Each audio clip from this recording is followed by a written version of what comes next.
നമസ്കാരം. സംസ്ഥാനത്ത് പത്തനംതിട്ട മുതൽ തൃശൂർ വരെ ചെറുമേഘ വിസ്ഫോടനങ്ങൾ മൂലം കനത്ത മഴ. ശ്രീകാര്യത്ത് എഞ്ചിനീയറിംഗ് കോളേജിന് മുന്നിൽ മരം വീണ ഗതാഗതം തടസ്സപ്പെട്ടു. റാന്നി താലൂക്ക് ആശുപത്രി അത്യാഹിത വിഭാഗത്തിൽ വെള്ളം കയറിയതിനെ തുടർന്ന് രോഗികളെ മാറ്റി. റാന്നി മണിമല റോഡിലും എട്ടിയപ്പാറ സ്റ്റാൻഡിലും വെള്ളക്കെട്ട്.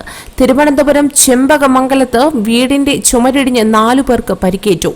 അങ്കമാലിയിലും കാലടിയിലും മലയാറ്റൂർ റോഡിലും വെള്ളം കയറി. കോട്ടയം കൂട്ടിക്കൽ ഇളങ്കാട് ഭാഗത്ത് ഉരുൾപൊട്ടി വെള്ളമുയരുന്നു. മർഫി സ്കൂളിൽ ക്യാമ്പ് തുറന്നു.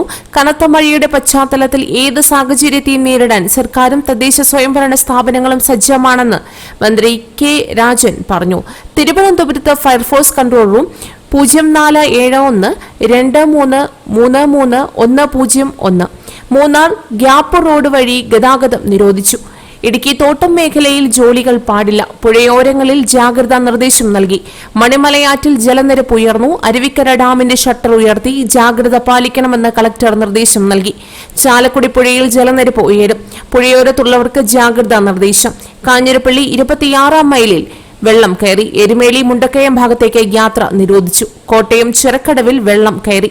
പുനലൂർ മൂവാറ്റുപുഴ പാതയിൽ ഗതാഗതം തടസ്സപ്പെട്ടു. പ്രളയഭീതിയിലാണ് ഇപ്പോൾ കേരളം. വീണ്ടും ഒരു പ്രളയമോ എന്ന ചോദ്യം ഉയരുകയാണ് ഇപ്പോൾ. അതിശക്തമായ മഴ എല്ലാ ജില്ലകളിലും തുടരുകയാണ്. എല്ലാവരും ജാഗ്രത പുലർത്തുക. കൂടുതൽ വാർത്തകൾക്കായി ഈ ചാനൽ സബ്സ്ക്രൈബ് ചെയ്യുക.